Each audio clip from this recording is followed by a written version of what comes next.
Here we go. Is it going to work?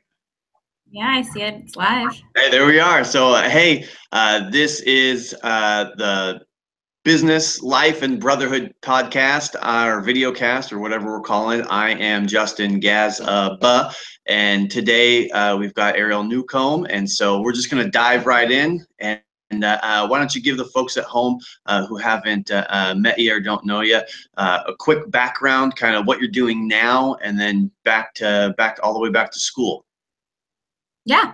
Okay. Well, first, thanks, Justin, for having me on. So hi, everyone. I'm Arielle Newcomb. I am in a period of gross transition. So I recently quit my job where I'd been for 4 years, and I am transitioning into grad school. I'm off to get my MBA starting next week at Seattle University. Before that, I was working for 4 years, as I mentioned, with a firm called West Monroe Partners. And that is a technology management consulting firm that's headquartered out of Chicago with their second biggest office here in Seattle on the West Coast. And for them, I was just doing a bunch of different projects related to technology transformation generally across a whole bunch of different industries. And then before that, I had gotten my education at Seattle University. So I took 5 years. I did a victory lap at one point after doing some study abroad. And I pledged AK Psi in my winter quarter of my sophomore year. So that was winter 2010. And I was I was a pretty involved brother from that point forward, aside from the fact that I was in Europe for 6 months. But I was active in committees, and then I was marketing director, and then I ended up being the president of the chapter my senior year. So, and that was trying to find that. Oh, go ahead. What was that? That was the Gamma Omega chapter. So. Gamma Omega over at Seattle U. I was just looking for the unmute button so I could jump back in. So, So at Seattle U, did you, when just a little bit of chapter stuff real quick, did you jump right into committees and get involved right away and stay involved right away? Or was it something that you worked into? Yeah, I think if I recall, I was pretty involved right from the get-go. I was really passionate about the service committee and about the marketing committee. I thought that those were the two places that you could be really creative and involved. And like with service, I really appreciated the fact that it's a brotherhood event, it's a bonding event while you're out there helping the community, and enacting change for the better is something I've been passionate about for pretty much ever. And so doing that with the help of all the brothers was a really cool way of doing that while a student. That's awesome. So did you do a whole year in the service committee? Did you have any other roles at the same time, or how did the evolution of all your roles tease out? Yeah, well, I pledged my winter quarter of that sophomore year, and then my junior year, the first half of it, I started out by going to Austria to do 6 months of study abroad. And so that, of course, put, a hook in my ability to participate more fully. But I was so passionate. I was begging our VP of membership at the time, can I interview people through Google Chat? Like, can I interview all the pledges?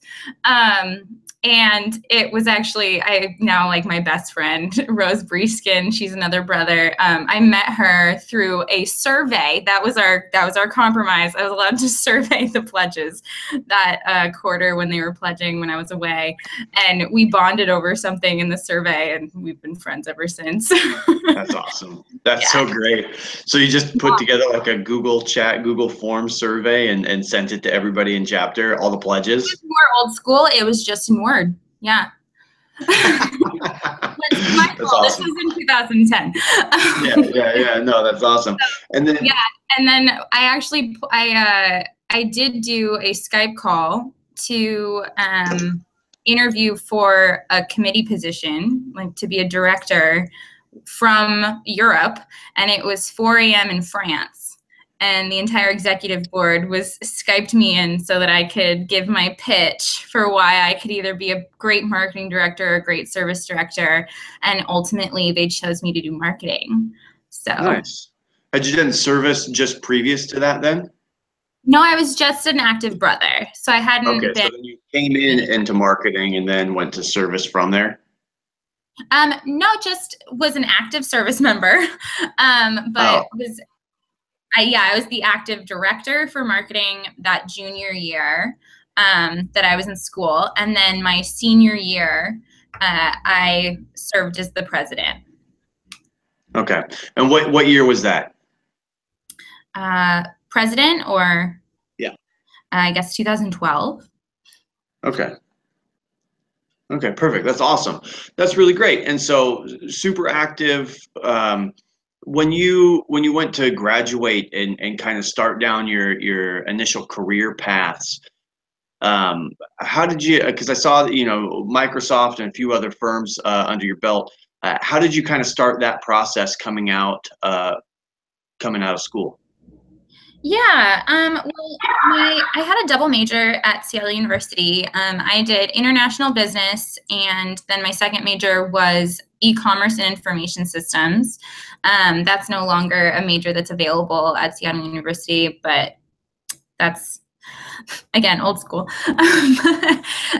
But those two things really indicated my passion for understanding different cultures, and then also understanding technology. Those are two things I've been very passionate about my whole life. My mother's from Switzerland and my dad's from the States, but he now runs a really successful technology company here in Kirkland, here in the Seattle area. And so I was just around that my whole life. And so when I was interested in internships and jobs, it was about stimulating those interests of mine. So Microsoft was an internship that I got when I returned back from Austria. I think it was my first lap in the senior cycle. And I pretty much was just a SharePoint administrator for them, doing a lot of data cleanup. I had to do some vendor selection for them. And then I was just helping various different special projects for their security, their physical security arm, and the technology aspects for it. So that was an interesting introduction to the Microsoft suite, to a pretty traditional corporate structure.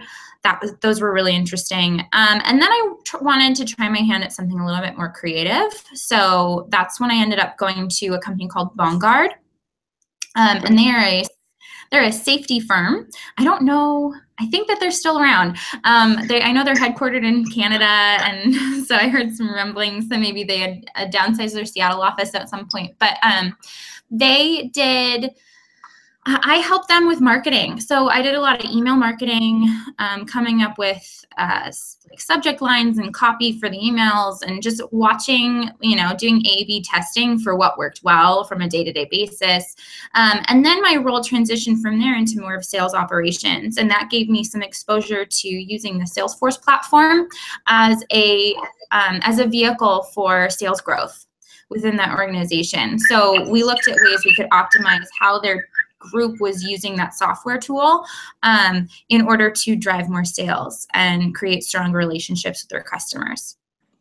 Okay, that's awesome. And so your senior year, you were president, but you were also doing the Microsoft internship. Is that correct? So I was the marketing director when I was working at Microsoft, and then when Microsoft ended was around the same time that I got the president position. Okay. And that was when I was working at Bongarde. And so when I was president, I actually then eventually transitioned into a part-time education schedule, but I was working also a little more than part-time at Bongarde, doing that operations role. And then it was that year that I was president that I ended up interviewing for my job with West Monroe Partners.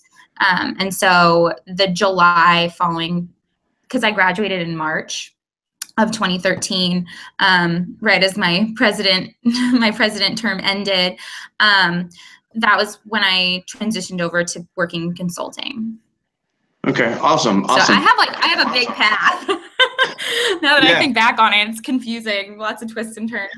Well, it's always interesting because there's folks that do internships, you know, there's I don't recall so many people that have had you know, at least at my chapter, you know, I could be wrong, but a lot of internship opportunities and people who are doing stuff in school while having a role, you know, a leadership role in AKSI, and doing those internships, and then kind of rolling along and then directly coming out into a position. And you know, like I said, I could be wrong. Those things probably exist, but it's always interesting to me to see how much people are actually doing when they're transitioning and through college and kind of jump starting into a career path. So it sounds like you're doing a lot. Yeah, and that's why part of the transition I'm going through now is actually pretty different because this is the first time I'm actually unemployed currently. It's the first time in 10 years that I've not had a job. And so it's an interesting test of my ability to also just relax and find time for all the other things that you've been, you know, shoving on the shelf until that. I'll do that one day. Well, right now is my one day. But yeah, you know, close friends of mine and family, they would say that I had a hard time slowing down in college and then even after. So yeah, no, I mean, driven people typically do have a hard time slowing down. So it's just the way it is. So let me ask you this about those internships and getting in with West Monroe Partners there. And I do want to talk about kind of what you did there for a little while too. But did you, when you found those positions, were those things that you found via you know, like a student resource center, job postings, things? Were those things that you found through networking, through anybody in the fraternity, or did you like stumble upon these positions because of Craigslist? How did you end up finding these things? yeah, I think that those were both through the Red Hawk Network, which is Seattle University's career center. They can connect you with jobs. And so with Microsoft, they actually found me, which was pretty cool, because of my internship, or my resume, excuse me, that was posted on that site. I guess my qualifications matched, my major matched, that sort of thing. And then with Bongarde, I went out seeking that internship because I wanted something in the marketing space. Just to try it out. My experience as director of marketing with AKSI had been really interesting. It had been a lot of trial and error to see what works and what doesn't. Because your role in AKSI as a director of marketing is a lot about spreading awareness and then getting folks to be interested in pledging. And actually that year when I was director of marketing was like the biggest pledge class we'd had ever in a quarter. So it was a challenge for the chapter for sure, but it was also a huge win. Yeah, I think that people don't realize, you know, in chapter, at least my experience is that when you set out to accomplish something, people would kind of hold on to that as like, oh no, if this thing doesn't work, it's the end of the world. Where in reality, it is a lot of taste this, try that, see what happens. It's a safe place to make a lot of mistakes fast, and you know, chances are that you know, that everything's going to turn out okay at the end of the day. But that's a good opportunity for somebody to really say, hey, I want to try to make something happen, and then see what the results are. So yeah, I would say the brothers I see who are most successful coming out of the chapter are the ones who really just dove in and gave it a shot. I think you notice it during your pledge process. You can't meet all those people and not say you came out on the other side growing with, like, you know, amazing skills. But I would say it's also, once you're an active brother, it's what you put in is what you get out. So yeah, 100%. And so definitely led positions in work. What was that now? Well, one more time. I was talking when you were talking. I missed it as well. I think with connectivity. I think you were saying something about it helps lead to positions outside of school, but which is I find to be true as well. And so you have at Seattle U, there was basically a career center that you could post your resume on, and a headhunter found you for Microsoft. And if you went in there, you could also hunt for other positions, and that's how you found and I'll probably mispronounce it, but Bongarde. Bongarde. Okay. Bongarde. Yeah, and Perfect. Then with West Monroe Partners, that was a 2-year pursuit for me. I knew that I wasn't going to be graduating in time for their first round of interviews in my first senior year. And so, but what I did do was I made sure that I went to the info session and I made an introduction. And thank you, AKSI, for making meeting a bunch of strangers the easiest thing ever.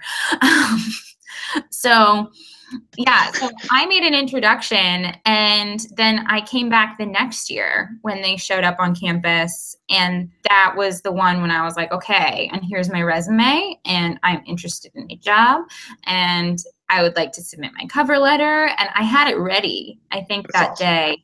And I submitted it also through Red Hawk Network. That was how they were accepting applications from Seattle University, and then they called me in for an interview round. And that was kind of what sealed my fate there. So. Yeah. Did you end up working with anybody else from your university or anybody else that you knew, or was that everybody was new to you when you got there? Yeah, actually, I was the only Seattle University graduate for quite a few years at West Monroe, which was interesting. I was like, represent alma mater. That's awesome. But yeah, no, unfortunately they stopped recruiting at Seattle University a couple years later, and then, but it was fun. Then we started getting more graduate students in after that. Okay, so that's perfect segue there. And so you're going to pursue an MBA now, and you put in, how many years did you put in at West Monroe? I put 4 years in. Okay, 4 years. And so what ultimately, you know, you had a career path, you were with I understand them to be a great company to be with. What was the kind of the clincher for you that said, hey, you know what, actually for me to do the things that I want to do and become the person I want to be, an MBA is something I need under my belt? How did you make that decision? Yeah, I mean, I think there's a lot that went into the decision. I think, so one of the things that appealed to me about consulting was this ability to try out a bunch of different things. Different industries, different companies, different projects. Every single project I was on asked something new of me, and was growing different skills. And I think what I wanted was a little bit more time to specialize in something. That was one of my decisions I wanted to make. And also the career model was really laid out for me. I knew exactly where I was going to go, and I wasn't sure. I could see myself climbing that career model for a couple more years. And I think when I looked at how I envisioned my life 5 years, 10 years from now, it wasn't necessarily in that career path. So it was kind of this decision to myself, it's time to make the change now, so I don't lose that ground cover, that time to travel into the next thing. The other piece is I do have an interest in one day maybe starting a company of my own. And I saw getting an MBA as an opportunity to, enter a space where I can learn those skills and gain some, theoretical paths forward for how to be more successful at doing that. Yeah, absolutely. Give you the business background that not necessarily, I know a lot of entrepreneurs and folks that own their own businesses that don't have that background. They just jumped in and started doing it, and kind of learned along the way, where, if you get big enough, if you do enough, you're typically going to bring somebody in that has that MBA. So you'll be leaps and bounds ahead because you'll have the background there. So, with this program, is it purely kind of this entrepreneurial spirit is kind of what you've leaned on? Is there any other reason why you would think that, or why you wanted that under your belt? Yeah, I think that also, I think one aspect of it is being a woman in business. I think that there is definitely an advantage to having the next level of degree. So having a master's degree is a really great way to set yourself apart. I think already women are leaps and bounds ahead of where they were, like, for our mother's generation.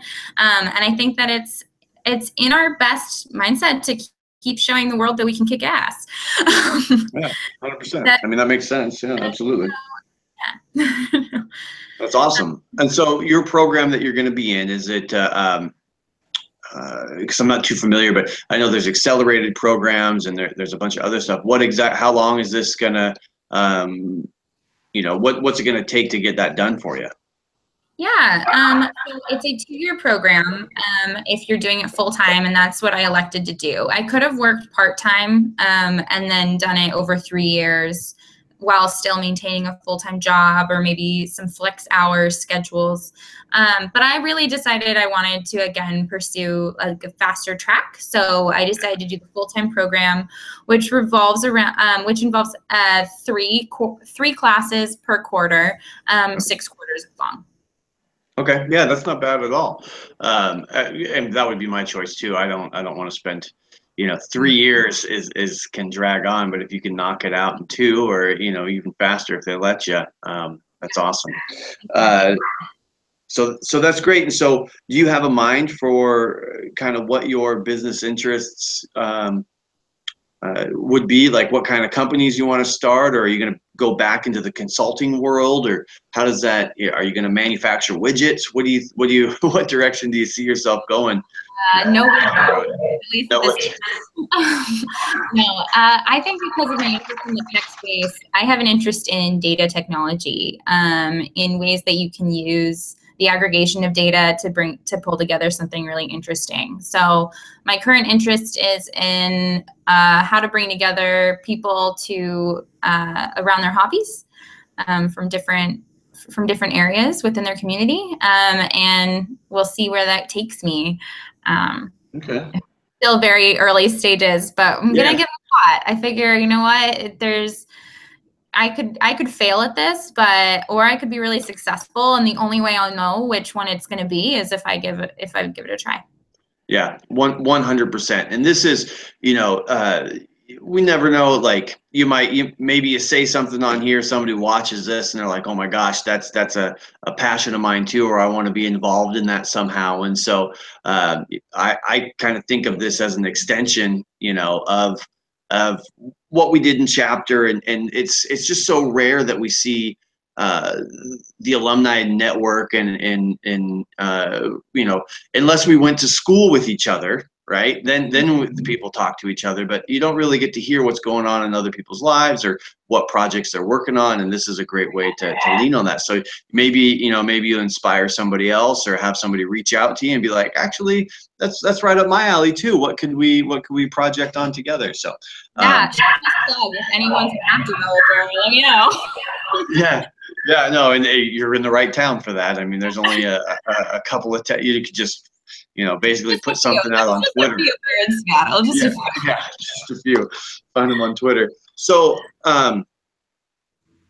so through that experience and coming into the MBA program with the mind to build a business, are there other, like, if people were well, obviously now you're going to be pursuing the MBA, so you're going to be spending a lot of your time there. But where are people, in your day to day, where were people most likely to find you? Do you, the Northwest, we've got so much to do, and especially Seattle. Do you do like hiking, trails, kayaking? Do you find yourself running around Green Lake, or where's somebody more likely to run into you on the street? I would say you're going to find me pretty soon at the dog park. I'm puppy, so he is 12 weeks. But Yeah, so he's taking up a lot of my time. He's another element, another ingredient in my transition recipe right now. Awesome. But honestly, you could find me probably doing anything. I love the market. I love going to yoga class. I love going to spin class. I love going hiking. Yeah. I love happy hour. I love pretty much everything. And that's awesome. My thing is, if you're not having fun, you're taking the wrong path. So 100%. yeah. That's awesome. Yeah. So, so many people like this area, you know, it's funny when you communicate with people, when you talk to people, they're always, they're at work, they're doing this, they're doing the other thing, they're pursuing some goal, some dream, but you don't realize how much activity and breaking loose and availability it is to do out here. So that's awesome. 12 weeks. Did you pick up your puppy at 12 weeks or?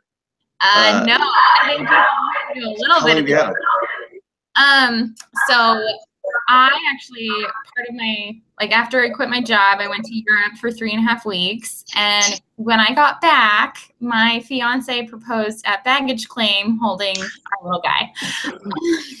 Nice. Well, congratulations. That's awesome. And what a great engagement gift. Just we have a puppy.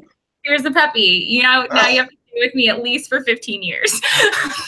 That's so funny. That's so funny. That's awesome. Well, I wanted to ask you if do you still stay in contact with Seattle U's alumni? Are you involved with any of the AK Psi alumni stuff? Do you like reach out to brothers that you haven't met, or you keep in contact with a lot of people at school? What's kind of the scope of that involvement for you right now? I would say up until now, part of the job that I had with West Monroe, I was just on the road constantly. And so that pretty much prohibited me from doing a lot of networking with alumni organizations. And so one of my interests in also going back and pursuing my MBA program is having the time and also being in the area to meet people around here who are alums, not only from Seattle University, but from the different chapters of AK Psi who are around the Seattle area. I have had the opportunity and the pleasure to serve as an alum at at some panels and at Court of Honor for Seattle University since graduating. And so I'm enjoying being an active member in that way of the alumni community. And I'm definitely interested in getting more involved.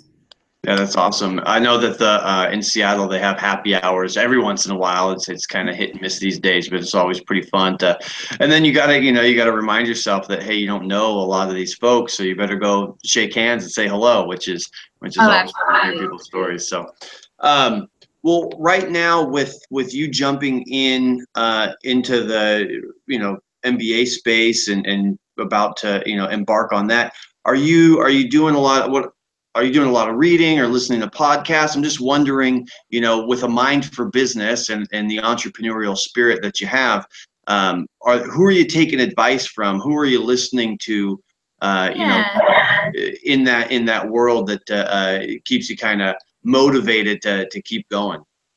Yeah, well, actually, recently I've been really interested in the interplay between politics and like what's going on in the political sphere and how that relates to business. So I would say I've been following a lot of what the Washington Post and NPR are putting out, not only from a political perspective, but also from the business side. I listen to NPR's How I Built This constantly.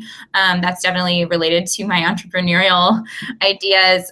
Just hearing how they failed fast and how that was key to their success. And then also how much grit really goes into it. You really have to have this mindset of just like, okay, that didn't work. Let's get back at it. Let's try it a little differently. And that's like the common thread that I'm hearing and all of that. So is that How I Built This? That's a podcast that NPR does? Yeah, How I Built This? I totally recommend it. I also love NPR's TED Talks. I'm a big podcast listener. It's actually a joke that former colleagues of mine in West Monroe have with me. Like, I was on the road so much again, driving up and down from Canada for a year. So it was podcasts all the way up and all the way down. That's Yeah. awesome. And so you mentioned grit. Had you heard of Angela Duckworth? I'm not good at names. That is one thing I am failing at. So Just in life. she wrote a book called Grit, and Yes. it's really well written. It tells a lot of stories of kind of perseverance and stuff. I think you can get it from, like, I think I got it from the library and downloaded it so I could listen to it in my car. But you might like that one. Just look up Grit and see. I think it's Angela Duckworth. Yeah, no, I'll definitely check that one out. I don't think I've listened to it yet. I know I've listened to, because I've also listened to a whole bunch of audiobooks recently, and gosh, I listened to so many this last spring, I can't even remember all the titles. I know Originals is on my next one, from I think Adam Schindler or something. Okay. Is that another business type book, or? Yeah, it's kind of about what makes every single person unique. And I think that it's more of a self-help book, I guess, and recently the same author, he teamed up with Sheryl Sandberg on her newest book. What's it called? It's actually right over there. It's on my desk over in the corner. But her newest book, they got together to talk about just resilience in the face of pretty like tragic moments, the ups and downs of life. That's awesome. That's great. And so, okay. One of the things that I always like to ask everybody is, you know, the outside of with, you know, everything that you've done up to this point, and kind of seeing the path that lays ahead of you, right? And so you've had all this experience, did all these internships, you know, school and AK Sci, and had a 4-year stint at a pretty well-known company. And then if you were to, you know, go back in time, whether it was to, you know, right before you graduated high school or in the middle of college somewhere, if you could give yourself, you know, 2 tangible, actionable pieces of advice that would help you get to where you want to go as you see it now, faster, what would those 2 things be, that you know, we could share with folks that might help them in their adventures moving forward? Yeah. Well, I think if I had told myself from my high school self, jump in to student life faster. I held back a little bit my freshman year, and I think it would have been awesome if I had done it a little differently. The second thing to help me get to here, I would say, is, you know, don't doubt yourself.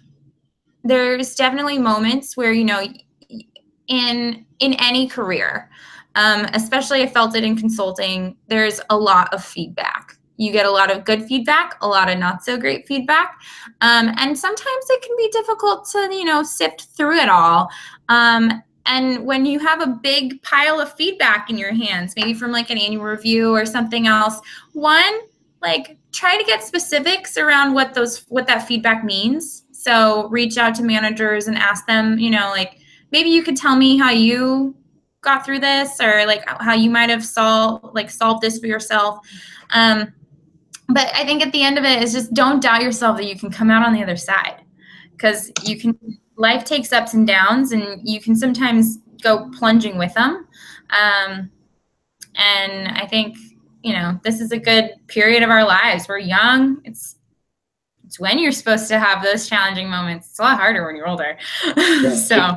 Yeah, no, that makes a lot of sense. And so, you know, I guess I don't know how they would, you know, if you're consulting and they're telling you whether or not they like what you're telling them, and getting that. I do like a big pile of feedback, because I feel like that says a lot.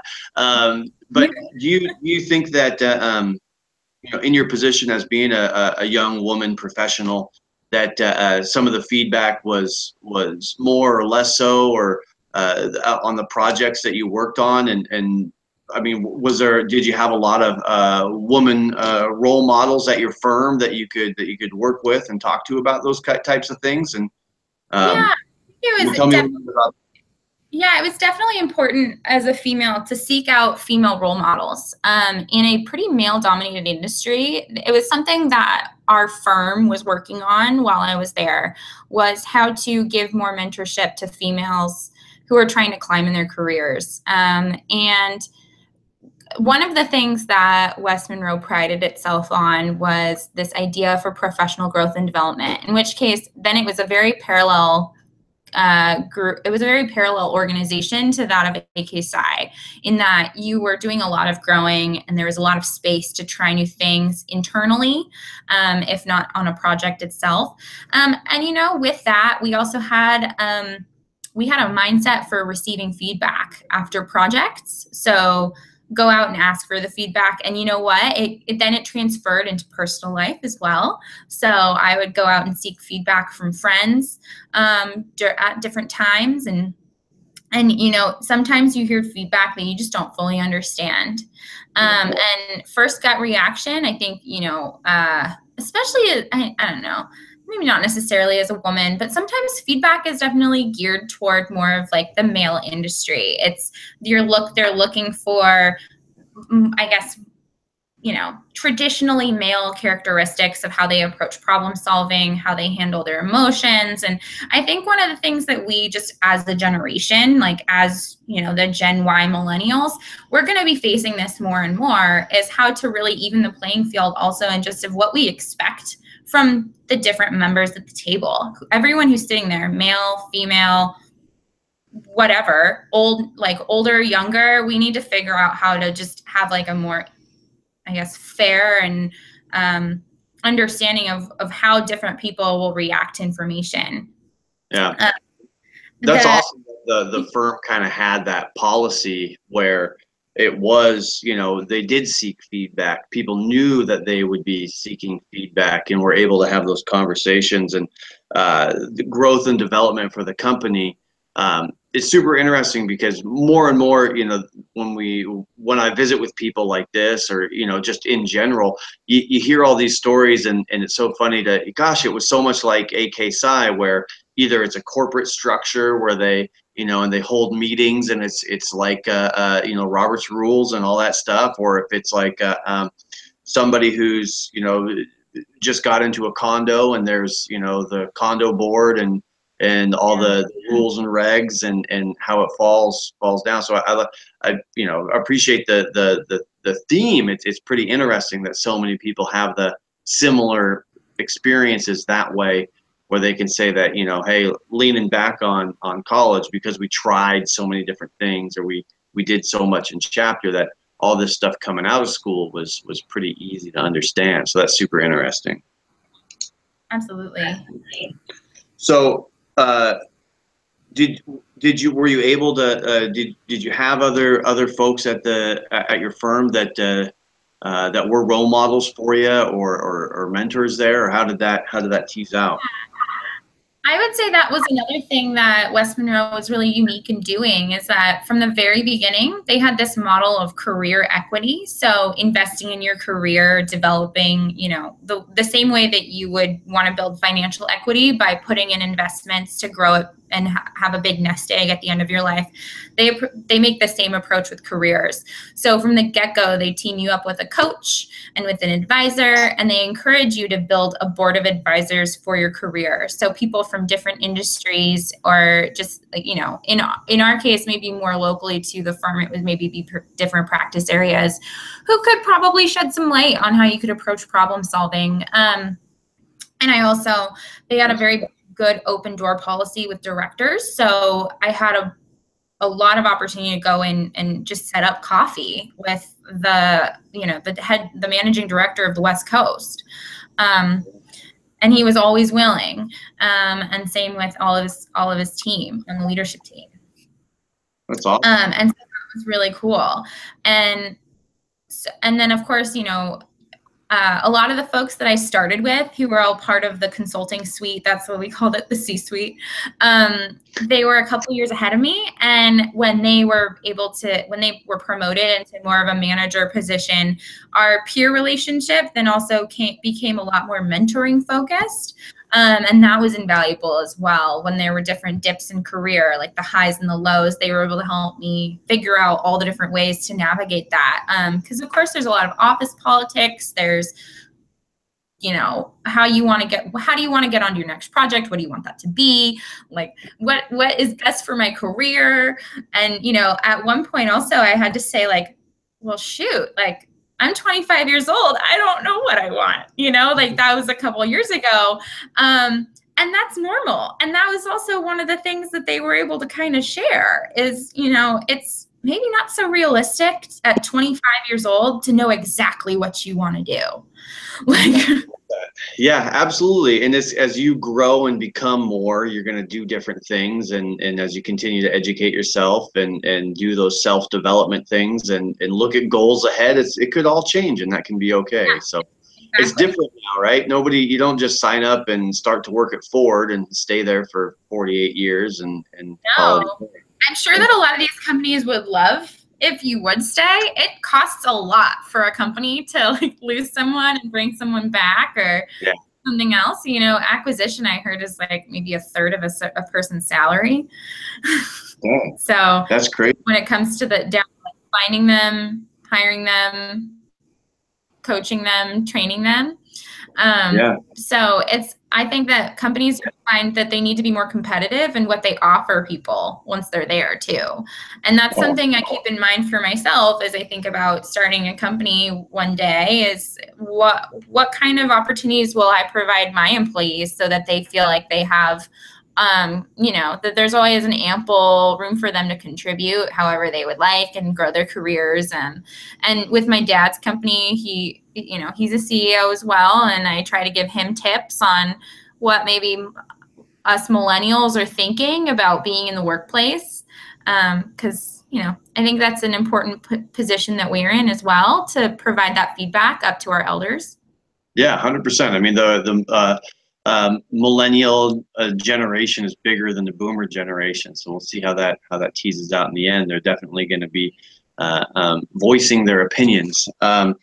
I really like this idea of career equity and putting together a board of advisors. Is that something that they helped you do, or was that just kind of, I mean, did you put together like a really cohesive group, or was it super loose? Tell me more about how that teases out. So the board of directors concept was really just trying to collect the list of all the people that you consider your mentors, and then try to challenge yourself to like add diversity to that group of people. So if you notice that you're too, like as a woman, you know, I lean on a lot of my female friends. So, or like women I've met in industry for these last, 8 years out working in internships and stuff. And one of the things that it showed me was, well, I need more male mentors. So that was where I was fortunate that my coach and my career advisor at West Monroe were both actually male. And one, he's a few years, he's I think 10 years younger than my dad. And the other guy, he was just a couple years older than me. I lean on a lot of the alumni back from my AK Psi days. I come to them from time to time just to, how are you doing in your career? How are you growing there? Like, how did you find that position? I ask those kinds of questions. And I think another thing, like now that I'm back at home and getting settled back in the Seattle community, it's going to be about trying to grow that group bigger. So one of the things that I did as I left West Monroe was I made sure to reach out to all of even the clients that I'd had who'd really made a difference for me on projects where I felt like I'd grown the most. And to try to tap them and, keep them close to me as contacts who I can go to for advice. Or maybe one day, if my building a business thing isn't working out, that I could actually ask them for maybe a job. Sure, 100%. I love that so much. That's super powerful. One of the, I was talking to Durkin a while back for the show, and he was talking about, making specific choices and choosing mentors and all this stuff. And this is super in tune with that.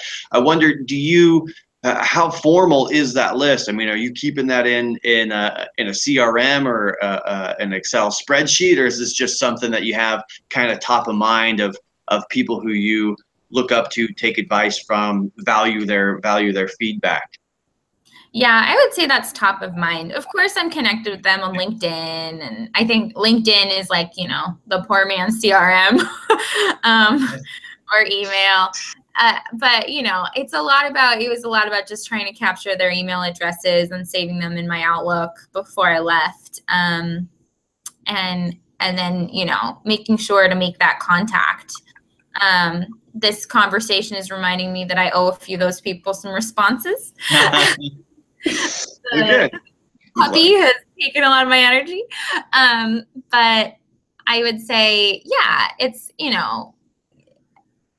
keep those people top of mind. You don't have to reach out every month. You can reach out every 6 months, once a year. And something that I learned in West Monroe, because a lot of what we do in consulting is that they're building careers in the young consultants on how to maintain and grow relationships with different clients. And so something that they reminded us was, if a client, if you developed a relationship with a client down on one of your projects at one point, on your next project, maybe something comes up, you have a conversation and you're reminded of them.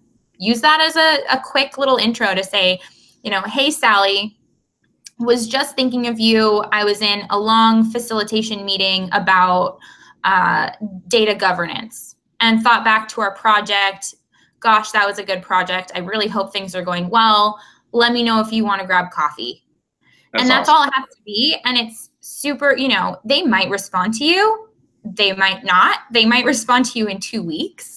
Yeah. I would say it's not to be discouraged. And something I learned from, and this is out to all those people who want to go into sales or real estate or anything, is like, you probably reach out to 100 people and you might get responses back from 10 in that week and then 20 the next, and then it might go silent.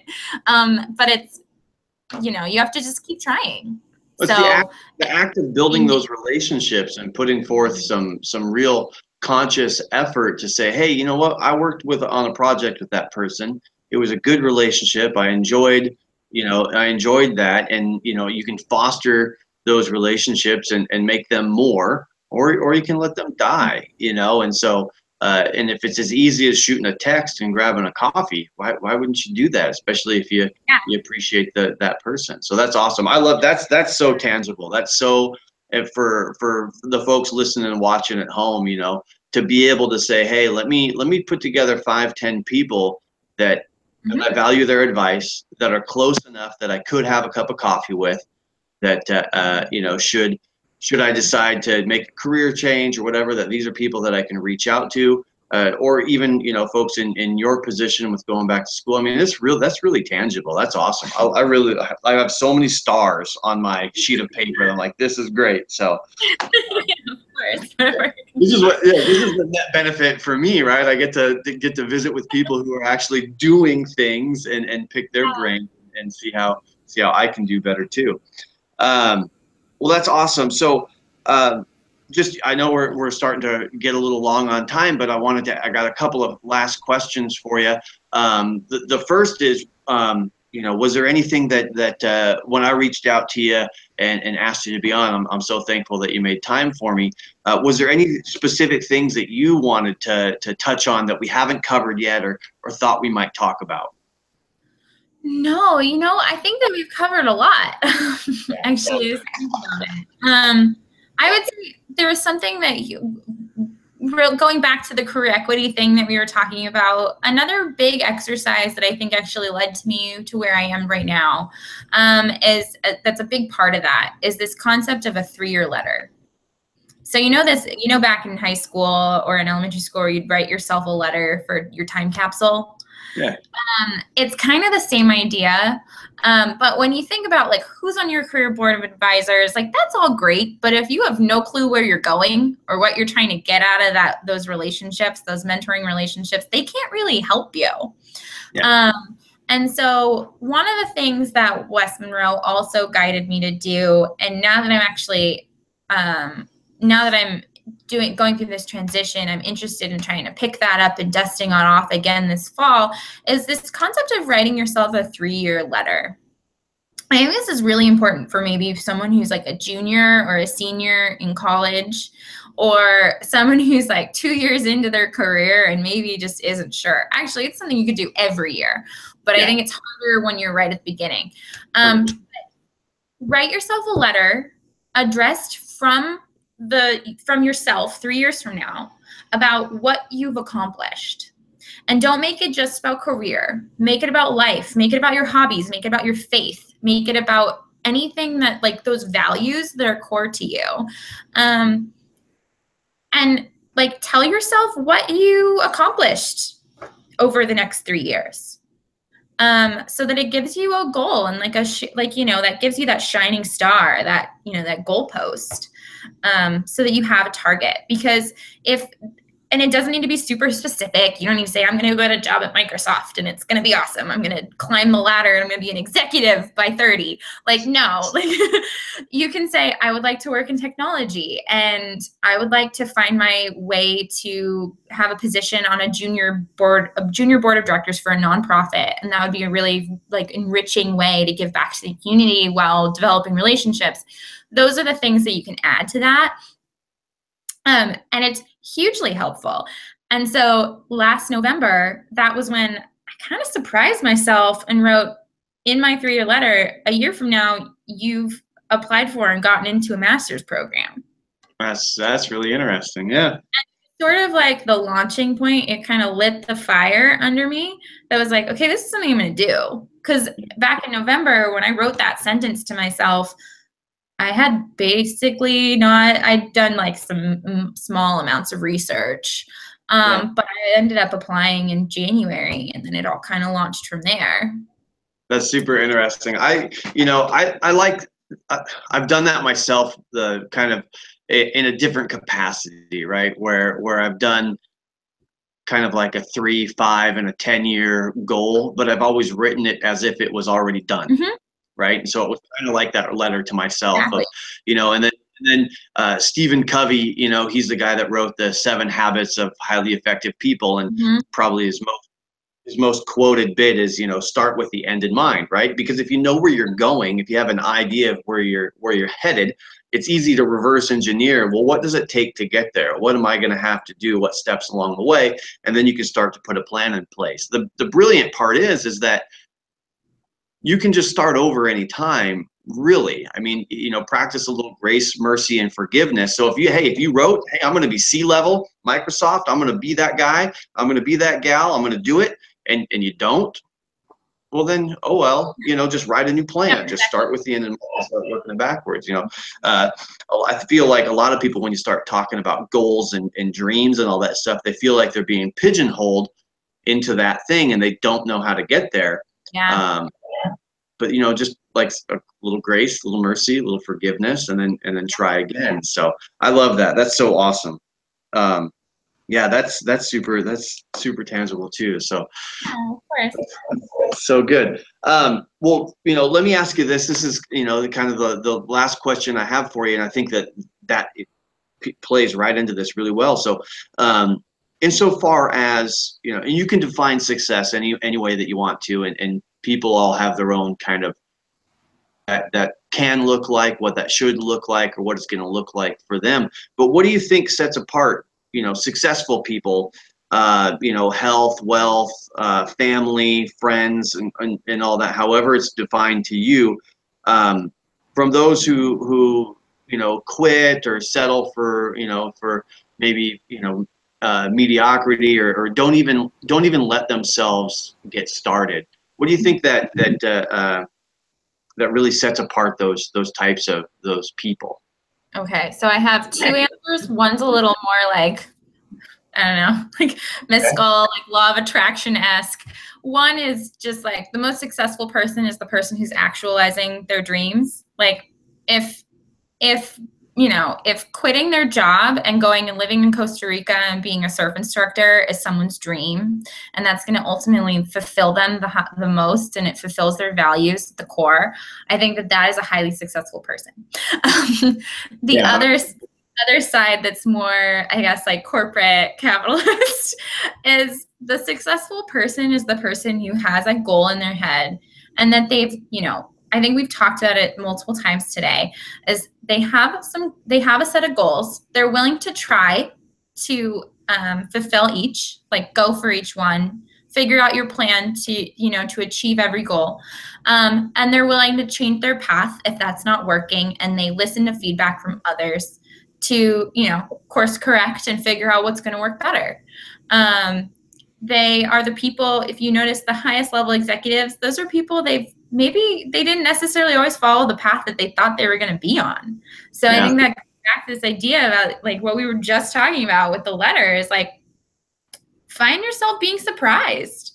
Like, and the thing is, if you look back on your letter from, I don't know, like I look back on my senior synthesis paper from when I graduated from Seattle U the first time. And it was like, I want to go about bringing about change in organizations. Well, I think I did that by working as a consultant.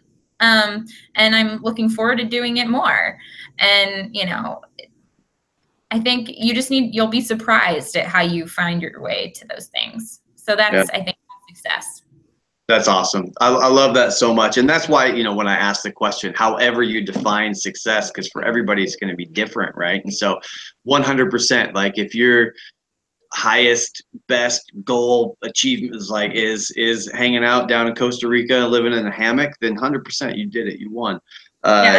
If it is climbing the corporate ladder and you're chasing it, 100%, so I dig that a lot. So, well, very cool. I appreciate you spending the time with me, and I hope everybody that's listening and watching at home gets a lot of value from this. I think we did touch on quite a few things that are actionable and tangible, and so that's always the goal, is to provide value. And who knows, somebody might hear your story and reach out to you and be like, oh my goodness, we have to connect. We have so much, build a business together. So we'll just have to wait and see. You'll have to let me know if that happens.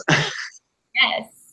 So, I mean, thank you so much for having me on today, because it was a lot of fun, and I hope that this is really I hope this is successful for you. I think that's going to be. So I appreciate it. We'll look forward to connecting with you again and sharing with the folks maybe in the next little while how the pursuit of the MBA is going. Yes, that'd be awesome. Cool. All right, very cool. Well, we'll sign off, and really appreciate it. We'll talk to you again soon. Great. Thanks, Justin.